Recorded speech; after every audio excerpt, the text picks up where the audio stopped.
Praise the Lord. ദൈവം എല്ലാവരെയും സമൃദ്ധമായി അനുഗ്രഹിക്കട്ടെ. എന്നെ കേൾക്കുന്ന ദൈവത്തിൻ്റെ ജനമേ, ഇന്ന് ഞാൻ നിങ്ങളുമായിട്ട് പങ്കുവെക്കുവാൻ ആഗ്രഹിക്കുന്ന ഒരു വിഷയം നമുക്ക് യേശു നാമത്തിൽ ചോദിക്കുക എന്നുള്ളതാണ്. യേശു നാമത്തിൽ ചോദിക്കുന്ന ഏത് കാര്യങ്ങളും പ്രിയപ്പെട്ടവരെ നമുക്ക് സാധിച്ചു കിട്ടും. എൻ്റെ വ്യക്തിപരമായ ജീവിതത്തിൽ തന്നെ എന്ത് കാര്യങ്ങളുണ്ടെങ്കിലും ഈശോയുടെ നാമത്തിൽ ചോദിക്കുമ്പോൾ ഇതിനകത്തിൽ ഒരത്ഭുതം നടന്നു കഴിഞ്ഞു. നമുക്കറിയാം, നമ്മുടെ അനുദിന ജീവിതത്തിൽ ഏറെ പ്രതിസന്ധികൾ കടന്നു വരികയാണ്. ഈ പ്രതിസന്ധികളെ കടന്നു പോകണമെങ്കിൽ ഈശോയുടെ സാന്നിധ്യം പ്രിയപ്പെട്ടവരെ നമുക്ക് അത്യാവശ്യമാണ്. ഇവിടെ ഇങ്ങനെയാണ് യോഹന്നാൻ്റെ സുവിശേഷം 14:13 പറയുന്നത്: നിങ്ങൾ എൻ്റെ നാമത്തിൽ ആവശ്യപ്പെടുന്നതെന്തും, നിങ്ങൾ എൻ്റെ നാമത്തിൽ ആവശ്യപ്പെടുന്നതെന്തും എന്ന് പറഞ്ഞാൽ നിങ്ങൾ എന്തൊരു കാര്യം ഈശോയുടെ നാമത്തിൽ ചോദിച്ചാൽ, ഇവിടെ പറയുന്നത് പിതാവ് പുത്രനിൽ മഹത്വപ്പെടാൻ വേണ്ടി ഞാൻ പ്രവർത്തിക്കും. പിതാവ് പുത്രനിൽ മഹത്വപ്പെടാൻ വേണ്ടി ഞാൻ പ്രവർത്തിക്കുമെന്ന് തമ്പുരാൻ വാഗ്ദാനം ചെയ്തുവെങ്കിൽ ഇത് നടക്കുക തന്നെ ചെയ്യും. പ്രിയപ്പെട്ടവരെ, ഇത് ദൈവത്തിൻ്റെ വാക്കുകൾക്ക് വ്യത്യാസമില്ല. ദൈവം ഒരു കാര്യം പറഞ്ഞാൽ അപ്രകാരം തന്നെ സംഭവിക്കുക തന്നെ ചെയ്യും. എനിക്കറിയാം, എനിക്കൊരു കൊച്ച് എൻ്റെ അടുത്ത് പ്രാർത്ഥിക്കാൻ വന്നപ്പോൾ എന്നോട് പറഞ്ഞു, ഞാനിപ്പോൾ നഴ്സിംഗ് പഠിക്കുകയാണ്. എൻ്റെ നഴ്സിംഗ് പൂർത്തീകരിച്ചിട്ട് അന്യ രാജ്യത്ത് പോയി, വിദേശ യൂറോപ്യൻ രാജ്യത്ത് പോയി ജോലി ചെയ്ത് കുടുംബത്തെ നോക്കണം. പ്രിയപ്പെട്ടവരെ, ഞാൻ ആ കുഞ്ഞിനോട് പറഞ്ഞു, മക്കളെ, നീ വിശ്വാസത്തോടെ ഈശോയുടെ നാമത്തിൽ നീ ചോദിക്കുക, പ്രാർത്ഥിക്കുക, പരിശുദ്ധ അമ്മയോട് ചേർന്ന് നീ പ്രാർത്ഥിക്കുക. പ്രിയപ്പെട്ടവരെ, അവള് പഠിക്കുകയും പ്രാർത്ഥിക്കുകയും പഠിക്കുകയും ചെയ്തു. കഠിനാധ്വാനം ചെയ്തതിൻ്റെ ഫലമായിട്ട് ദൈവം അവൾക്ക് നല്ല വിജയം നൽകുകയും അത് കഴിഞ്ഞ് പെട്ടെന്ന് തന്നെ അവൾ ആഗ്രഹിച്ച സ്ഥലത്ത് തന്നെ പോകാൻ ദൈവം അവൾക്ക് അവസരം കൊടുത്തു. നോക്കിക്കേ പ്രിയപ്പെട്ടവരെ, ഈശോയുടെ നാമത്തിൽ എന്ത് ചോദിച്ചാലും തരുന്ന ഒരു ദൈവമാണ്. അപ്പം മനസ്സിലാക്കേണ്ടത്, ഈശോയ്ക്ക് എന്തുമാത്രം ഇഷ്ടമാണ് നമ്മളെ. ഞാൻ ഇഷ്ടപ്പെടുന്നത് പോലെ തന്നെ അതിൻ്റെ ഡബിള് ഈശോ എന്നെയും നിങ്ങളെയും ഒക്കെ സ്നേഹിക്കുകയാണ്. തീർച്ചയായിട്ടും ആ വലയത്തിനുള്ളിൽ നമ്മളായി തീർന്നാൽ ജീവിതം തന്നെ അത്ഭുതമായിരിക്കും. എത്രയോ രോഗികൾക്ക് വേണ്ടി അനേകര് പ്രാർത്ഥിക്കുന്നുണ്ട്. എത്രയോ ആവശ്യക്കാർക്ക് വേണ്ടി യേശു നാമത്തിൽ പ്രാർത്ഥിക്കുന്നുണ്ട്. ഈ പ്രാർത്ഥനയ്ക്കെല്ലാം മറുപടിയായിട്ട് ഈശോ എന്തെല്ലാം അത്ഭുതങ്ങളും അടയാളങ്ങളുമാണ് വ്യക്തികളുടെ ജീവിതത്തിൽ ചെയ്യുന്നത്. അപ്പോൾ മനസ്സിലാക്കണം, പുത്രനിൽ മഹത്വപ്പെടാൻ വേണ്ടി ഞാൻ പ്രവർത്തിക്കുമെന്ന് പറഞ്ഞാൽ പ്രവർത്തിക്കുക തന്നെ ചെയ്യുന്ന ഒരു ദൈവമാണ്. ഈ പ്രവർത്തിക്കുന്ന ദൈവത്തിൽ നമ്മളൊന്ന് ആയിത്തീർന്നാൽ തീർച്ചയായിട്ടും അത്ഭുതങ്ങളെ തന്നെ ചെയ്യും. നമുക്കറിയാം, അനേകം മക്കൾ ധ്യാന കേന്ദ്രങ്ങളിൽ പോയി ഒരാഴ്ചക്കാലം ഇരുന്ന് ധ്യാനം കൂടുന്നു.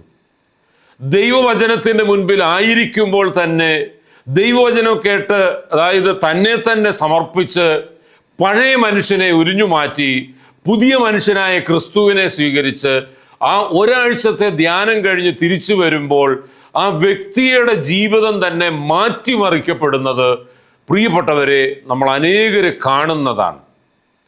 അപ്പോൾ മനസ്സിലാക്കേണ്ടത്, ഹെബ്രായർ 4:12 നമ്മൾ കഴിഞ്ഞ ദിവസം പറഞ്ഞു, ഇരുതല മൂർച്ചയുള്ള വാളിനേക്കാൾ ആഴമേറിയ വചനത്തിൻ്റെ മുൻപിലാണ് ഞാനും നിങ്ങളുമൊക്കെ ഇരിക്കുന്നത്. പ്രിയപ്പെട്ടവരെ, തീർച്ചയായിട്ടും എന്നെ നിങ്ങളെയും ഒക്കെ സൗഖ്യപ്പെടുത്തുന്ന ആ യേശു നാമം വിളിച്ചു പ്രാർത്ഥിക്കുമ്പോൾ എന്തെല്ലാം അത്ഭുതങ്ങളാണ് ചെയ്യുന്നത്.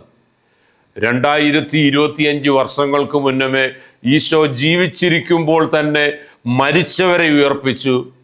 കാനായിലെ കല്യാണത്തിൽ അത്ഭുതങ്ങളെ ചെയ്തു. പച്ചവെള്ളത്തെ വീഞ്ഞാക്കി. 5 അപ്പം കൊണ്ട് 5000 പേരെ തൃപ്തിപ്പെടുത്തി. ഏതെല്ലാം രീതിയിലാണ് ഈശോ തൻ്റെ അത്ഭുതങ്ങൾ ചെയ്തത്? കാരണം പിതാവ് മഹത്വപ്പെടുക എന്നുള്ളതാണ്. ഇവിടെ വീണ്ടും ഇങ്ങനെ പറയുന്നു, യോഹന്നാൻ 15:16 പറയുന്നു, നിങ്ങൾ എന്നെ തിരഞ്ഞെടുക്കുകയല്ല, ഞാൻ നിങ്ങളെ തിരഞ്ഞെടുക്കുകയാണ് ചെയ്തത്. കണ്ടോ എന്താ പറഞ്ഞത്?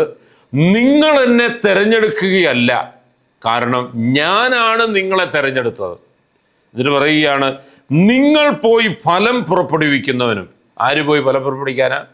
ഞാനും നിങ്ങളുമൊക്കെ ഈശോയുടെ നാമത്തിൽ ഫലം പുറപ്പെടുവിക്കണം.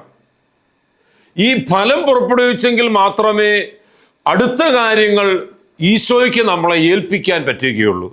ഇവിടെ പറയുന്നത് ഇങ്ങനെയാണ്, നിങ്ങളുടെ ഫലം നിലനിൽക്കാൻ വേണ്ടി ഞാൻ നിങ്ങളെ നിയോഗിച്ചിരിക്കുന്നു.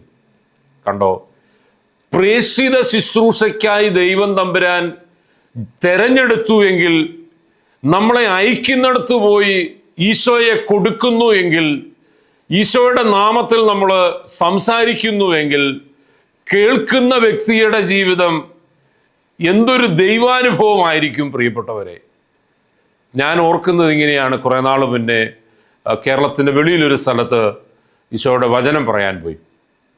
അവിടെ ചെന്ന് ഒരാഴ്ചത്തെ കൺവെൻഷൻ തുടങ്ങി. അവസാന ദിവസം കൺവെൻഷൻ കഴിഞ്ഞപ്പോൾ അവിടെ വന്ന അനേക മക്കൾ മൈക്കിൻ്റെ മുൻപിൽ വന്ന് സാക്ഷ്യപ്പെടുത്തുന്നത് ഇങ്ങനെയാണ്, ഈശോയുടെ നാമത്തിൽ, യേശുക്രിസ്തുവിൻ്റെ നാമത്തിൽ ഞങ്ങൾ ഇവിടെ ഇരുന്ന് ഒരാഴ്ചക്കാലം ദൈവവചനം കേട്ട് ഞങ്ങളുടെ ജീവിതത്തെ പരിശോധിച്ച് ഈശോയുടെ നാമത്തിൽ ഞങ്ങൾ ഒരുമിച്ചിരുന്ന് പ്രാർത്ഥിച്ചപ്പോൾ, ഈ ആഴ്ച പ്രാർത്ഥിച്ചപ്പോൾ ഇന്ന അത്ഭുതങ്ങൾ ചെയ്തു. അവർ പറയുന്ന സാക്ഷ്യങ്ങൾ അനേകമാണ്. കാരണം ഇതുവരെ നടക്കത്തില്ല എന്ന് പറഞ്ഞ കാര്യം നടത്തിയ യേശുക്രിസ്തുവിനെ അവർ മഹത്വപ്പെടുത്തുകയാണ് ചെയ്യുന്നത്. പ്രിയമുള്ളവരെ, മനസ്സിലാക്കണം, ഇവിടെ പറയുന്നത് നിങ്ങളുടെ ഫലം നിലനിൽക്കാൻ വേണ്ടി ഞാൻ നിങ്ങളെ നിയോഗിച്ചിരിക്കുന്നു. എന്നിട്ട് പറയുകയാണ്, തന്മൂലം നിങ്ങൾ എൻ്റെ നാമത്തിൽ പിതാവിനോട് ചോദിക്കുന്നതെന്തും അവിടുന്ന് നിങ്ങൾക്ക് നൽകും. എന്താ പറഞ്ഞത്? എൻ്റെ നാമത്തിൽ പിതാവിനോട് ചോദിക്കുന്നതെന്തും. അപ്പോൾ ഈശോയുടെ നാമത്തിൽ പിതാവിനോട് ഇതുവരെ സഹോദരങ്ങളെ നമ്മൾ ചോദിച്ചിട്ടില്ലെങ്കിൽ, പ്രിയപ്പെട്ടവരെ, നമ്മൾ ചോദിക്കാൻ ബാധ്യസ്ഥരാണ്. നമ്മൾ എന്ത് കാര്യങ്ങളുണ്ടെങ്കിലും തമ്പുരാന്റെ തിരുസന്നതിയിൽ മുഴങ്കാൽ മടക്കി വിശ്വാസത്തോടെ ചോദിച്ചാൽ പിതാവിൻ്റെ പ്രവൃത്തി പുത്രനായ ഈശോയിലൂടെ എന്നിലും നിങ്ങളിലും നടക്കുമെന്ന് ഈശോയുടെ നാമത്തിൽ ഞാൻ നിങ്ങളോട് സംസാരിക്കുകയാണ്. ഇവിടെ പറയുകയാണ്, ചോദിക്കുന്നതെന്തും അവിടുന്ന് നിങ്ങൾക്ക് ലഭിക്കും. അപ്പോൾ പ്രിയപ്പെട്ടവരെ, അവിടുന്ന് തരാൻ കഴിവുള്ള ദൈവമാണ്. ഇന്ന് തരാൻ കഴിവുള്ള ദൈവം നാളെ എന്ന ദിവസമുണ്ടെങ്കിൽ ഉറപ്പായിട്ടും അവനോട് പറ്റി നിന്നാൽ, പ്രാർത്ഥിച്ചാൽ, ജീവിച്ചാൽ അവൻ തന്നെ, ആ ഈശോ തന്നെ പ്രിയപ്പെട്ടവരെ നമ്മുടെ ജീവിതത്തിൽ അത്ഭുതങ്ങൾ ചെയ്യും എന്നുള്ളതാണ്. അപ്പോൾ നമ്മൾ മനസ്സിലാക്കേണ്ട ഒരു കാര്യം, 2025 വർഷങ്ങൾക്ക് മുന്നേ ജീവിച്ചിരുന്ന അതേ ഈശോ തന്നെ വിശുദ്ധ കുർബാനയായി നമ്മളുടെ മധ്യത്തിൽ, നമ്മുടെ ഹൃദയത്തിൽ നമ്മളോടൊത്ത് വസിക്കാൻ വേണ്ടി, നമ്മളോടൊത്ത് ചലിക്കാൻ വേണ്ടി കടന്നു വരുന്നുവെങ്കിൽ മനസ്സിലാക്കണം, എത്രമാത്രം സ്നേഹനിധിയായ ഒരു ദൈവമാണ്. ആ സ്നേഹനിധിയായ ദൈവത്തോട് പറ്റിയിരിക്കുവാൻ പ്രിയപ്പെട്ടവരെ ഞാനും നിങ്ങളുമൊക്കെ ബാധ്യസ്ഥരാണ്. ഇവിടെ പറയുന്നത് ഇങ്ങനെയാണ്, ഹല്ലേലൂയ.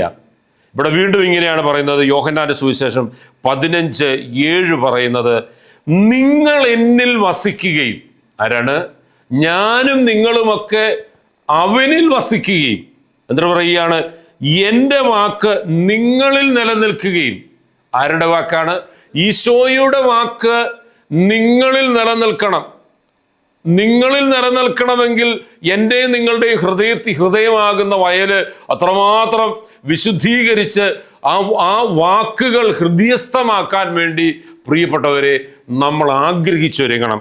എന്നിട്ട് പറയുകയാണ്, ചെയ്യുന്നുവെങ്കിൽ ഇഷ്ടമുള്ളത് ചോദിച്ചു കൊള്ളുക, നിങ്ങൾക്ക് ലഭിക്കും. നിങ്ങൾക്കിഷ്ടമുള്ളത് ഈശോയുടെ നാമത്തിൽ ചോദിച്ചു കൊള്ളാനാ പറയുന്നത്. പ്രിയപ്പെട്ടവരെ, ഇഷ്ടമുള്ളത് സഹോദര സഹോദരി കുഞ്ഞുങ്ങളെ ഏവരുമേ ഇതുവരെ ചോദിച്ചിട്ടില്ലെങ്കിൽ ഒന്ന് വിശ്വാസത്തോടെ ഒന്ന് ചോദിച്ചാൽ, പ്രിയമുള്ളവരെ, എന്തെല്ലാം അത്ഭുതങ്ങൾ ആ ഈശോ ചെയ്യും, നമ്മുടെ ഈശോനാഥൻ ചെയ്യുമെന്ന് നമ്മൾ മനസ്സിലാക്കണം. പ്രത്യേകിച്ച് ഈ കാലഘട്ടത്തിൽ നമ്മൾ ആഗ്രഹിച്ച് ഏറെ നമ്മൾ പ്രാർത്ഥിക്കേണ്ടിയിരിക്കുന്നു. നമ്മൾ ഏറെ ഈശോയുടെ നാമത്തിൽ മുഴങ്കാൽ മടക്കി ഈശോയുടെ നാമത്തിൽ ചോദിക്കുന്ന ഏത് കാര്യങ്ങൾക്കും ഈശോ അത്ഭുതങ്ങൾ ചെയ്യുന്നവനാണ്. നമ്മൾ പറഞ്ഞില്ലേ, മരിച്ച ലാസറിനെ ഉയർപ്പിച്ച ഈശോയാണ്. നിന്റെയും ജീവിതത്തെ, എൻ്റെയും ജീവിതത്തെ, എന്നെ കേൾക്കുന്ന സഹോദരങ്ങളെ, നിങ്ങളുടെ ജീവിതത്തിൽ എവിടെയെങ്കിലും അത്ഭുതങ്ങൾ നടക്കാനുണ്ടെങ്കിൽ, അടയാളങ്ങൾ നടക്കാനുണ്ടെങ്കിൽ, ചോദിച്ച കാര്യങ്ങളിൽ ഇതുവരെ നടന്നിട്ടില്ലെങ്കിൽ, ഇതുവരെ ചോദിച്ച കാര്യം നടന്നിട്ടില്ലെങ്കിൽ, വിശ്വാസത്തോടെ പ്രിയ സഹോദരങ്ങളെ ചോദിച്ചു കൊള്ളുക. ഈശോ നിന്റെ ജീവിതത്തിൽ അത്ഭുതം ചെയ്യും. എനിക്കറിയാം, ഞാൻ ഈ കുറേ 10-35 വർഷമായി ഈ ധ്യാന ശുശ്രൂഷകളിൽ, അതായത് ധ്യാന പ്രസംഗങ്ങളിലൊക്കെ പോകുന്നത് കൊണ്ട് അനേക വ്യക്തികളോട് സംസാരിക്കുമ്പോൾ അവർ പറഞ്ഞ കാര്യങ്ങൾ കേൾക്കുമ്പോൾ ഒരു കാര്യം മനസ്സിലാക്കുന്നത്, നമ്മുടെ ഈശോ, എൻ്റെ ഈശോ എന്തുമാത്രം സ്നേഹനിധിയാണ്. അതാണ് മുമ്പ് പറഞ്ഞത്, കണ്ടാലും എത്ര വലിയ സ്നേഹമാണ് പിതാവ് നമ്മോട് കാട്ടുന്നത്.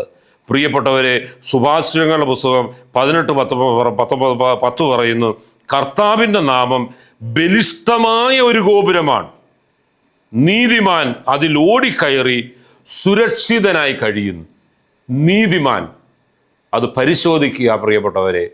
ഞാനും നിങ്ങളും ഒരു നീതിമാനാണെങ്കിൽ നമുക്ക് സുരക്ഷിതത്വം നൽകുന്ന ഒരു ദൈവമാണ്. അവൻ്റെ തിരുഹൃദയത്തിൻ്റെ ഉള്ളിൽ എന്നെയും നിങ്ങളെയും സംരക്ഷിക്കുന്ന ഒരു ദൈവമാണ്. 91-ാം സങ്കീർത്തനം നമ്മൾ എല്ലാ ദിവസവും നമ്മൾ ധ്യാനിച്ച് പ്രാർത്ഥിക്കുന്നവരല്ലേ? അത്യുന്നതനായ ദൈവത്തിൻ്റെ സംരക്ഷണം എനിക്കും നിങ്ങൾക്കും ഉണ്ട് പ്രിയപ്പെട്ടവരെ. ഈ ലോകത്തിൽ ജീവിക്കുമ്പോൾ ഈ ലോകത്തിലെ തിന്മ തൊടാതെ പ്രിയപ്പെട്ടവരെ എന്നെയും നിങ്ങളെയും ഒക്കെ നന്മയിൽ സൂക്ഷിക്കുന്ന ഒരു നല്ല സ്നേഹനിധിയായ ദൈവം തമ്പുരാൻ തന്നെയായ ഈശോയല്ലേ?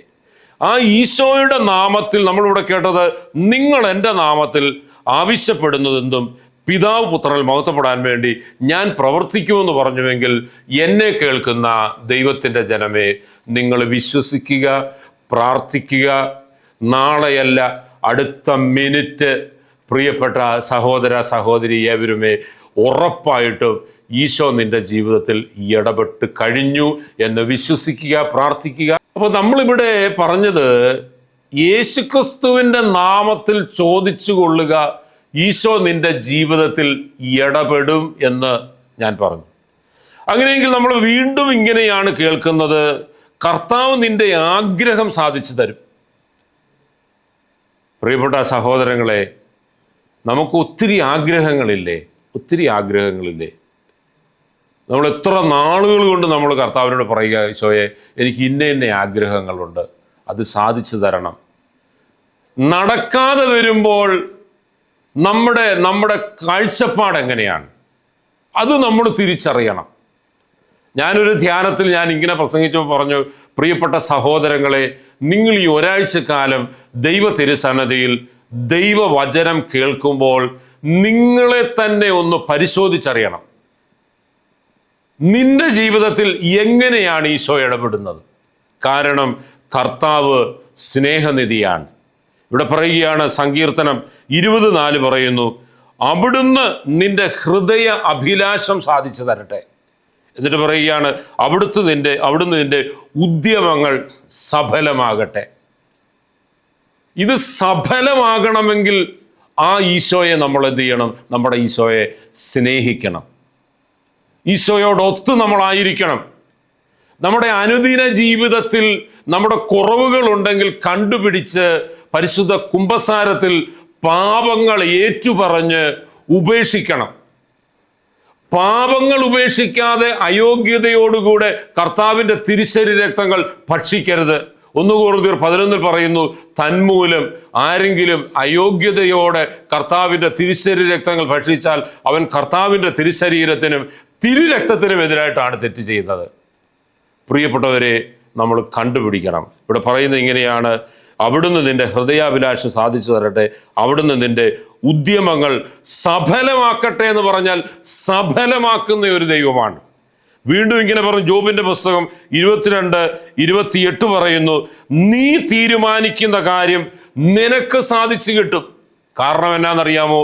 നിന്റെ ഇന്നലകളിലെ കുറവുകളെ, പാപങ്ങളെ കുമ്പസാര കൂട്ടിൽ ചെന്ന് പാപമോചനത്തിന് വേണ്ടി നിന്റെ പാപങ്ങളെ ഈശോയുടെ സന്നദ്ധിയിൽ ഇറക്കി വെച്ച് വൈദികന് കൊടുത്ത അധികാരം ഉപയോഗിച്ച് പാപം മോചിച്ച് കഴിഞ്ഞത് പിന്നെ പ്രിയപ്പെട്ട സഹോദര, നിന്റെ ജീവിതത്തിൽ തിന്മയ്ക്ക് തൊടാൻ തിന്മയ്ക്ക് തൊടാൻ സാധിക്കുകയില്ല. കാരണം നീ യേശുക്രിസ്തുവിൻ്റെ സംരക്ഷണ വലയത്തിനുള്ള ഉള്ളിലാണ്.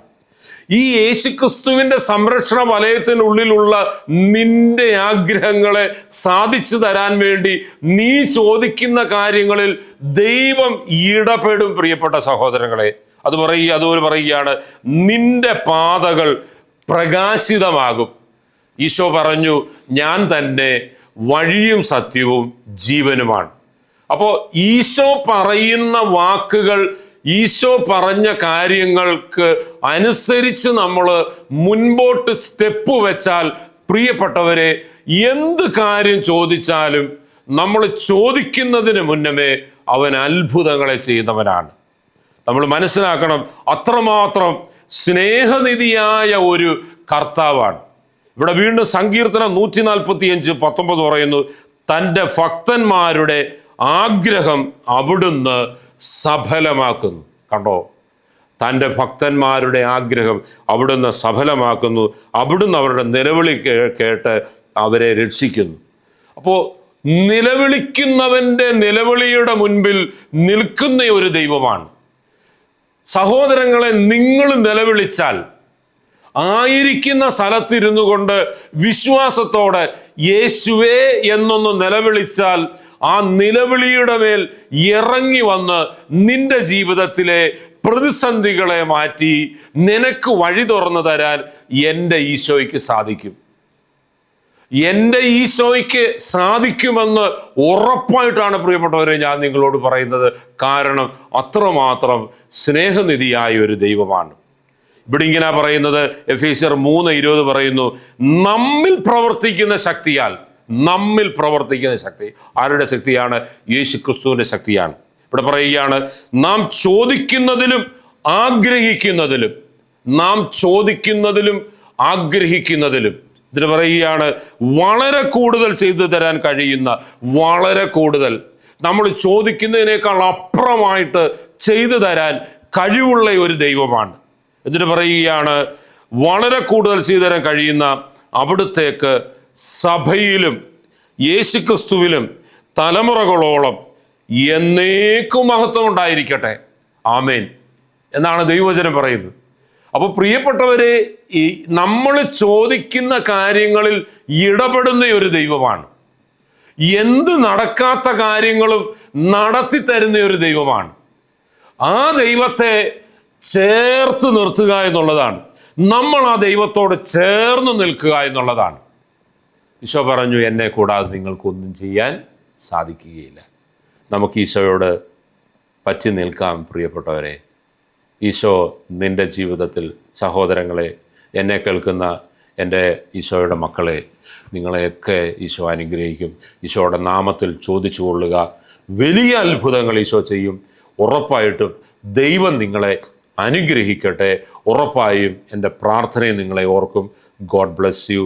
പിതാവിൻ്റെയും പുത്രൻ്റെയും പരിശുദ്ധാത്മാവിൻ്റെയും നാമത്തിൽ ആമേൻ.